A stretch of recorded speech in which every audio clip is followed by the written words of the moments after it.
Hello, നിങ്ങളെല്ലാവരും ATM card അല്ലെങ്കിൽ credit card അല്ലെങ്കിൽ ഡെബിറ്റ് കാർഡ് ഒക്കെ യൂസ് ചെയ്യുന്നവരായിരിക്കും. അപ്പോൾ അതുവഴി ഒരുപാട് സ്കാം ഇപ്പൊ നടക്കുന്നുണ്ട്. അപ്പൊ അങ്ങനെ വരാതിരിക്കാൻ, അങ്ങനെ ആ ഒരു സമയത്ത് നമുക്ക് നമ്മുടെ പൈസ ആവശ്യമില്ലാതെ പോവാ അല്ലെങ്കിൽ എന്തെങ്കിലും ഒരു സ്കാമിലൂടെ പോവാതിരിക്കാൻ ശ്രദ്ധിക്കാനായിട്ട് കുറച്ച് ടിപ്പ് ഉണ്ട്. അതായത് നിങ്ങൾ ATM കാർഡ് അല്ലെങ്കിൽ ഡെബിറ്റ് കാർഡ് യൂസ് ചെയ്യുന്നവരാണ്, ഏത് ബാങ്കിന്റെ ആയാലും അതിന്റെ ആപ്പിൽ നിങ്ങളുടെ കാർഡ് മാനേജ് ചെയ്യാനുള്ള ഒരു ഓപ്ഷൻ, മാനേജ് കാർഡ്സ് എന്ന് പറഞ്ഞിട്ട് ഒരു ഓപ്ഷൻ ഉണ്ടാവും.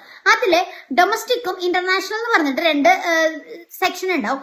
അതില് നമ്മള് ഡൊമസ്റ്റിക്കില് എപ്പോഴും നമ്മുടെ ATM വിഡ്രോവലിന്റെ എമൗണ്ടും കുറച്ചിടുക, അതേപോലെ എണ്ണവും കുറച്ചിടുക. കാരണം എന്താ വെച്ചാൽ ആർക്കെങ്കിലും നമ്മുടെ കാർഡ് കിട്ടി, നമ്മുടെ ഫ്രണ്ട്സിന് അവർക്ക് എങ്ങനെ കിട്ടിയാൽ അതുവഴി പൈസ കൂടുതൽ എടുക്കുന്നത് നമുക്ക് തടയാൻ പറ്റും. അതുപോലെ തന്നെ അതില് നമ്മള് ഡൊമസ്റ്റിക്കലി ചെയ്യേണ്ടതാണ് ഇപ്പൊ പറഞ്ഞത്. അതുപോലെ നിങ്ങൾ ഇന്റർനാഷണൽ ചെയ്യുമ്പോൾ അതില് ATM വിഡ്രോവൽ എന്തായാലും ചെയ്തിടുക. കാരണം എന്താ വെച്ചാൽ നിങ്ങൾക്ക് പുറത്ത് പോയാൽ അവിടുത്തെ കറൻസി നിങ്ങൾക്ക് വിഡ്രോവൽ അവിടെ ചെയ്യണമെന്നുണ്ടെങ്കിൽ ഇത് എനേബിൾ ചെയ്തിടണം. പക്ഷേ ഇന്റർനാഷണൽ ഒരിക്കലും നിങ്ങൾ ഇ-കൊമേഴ്സ്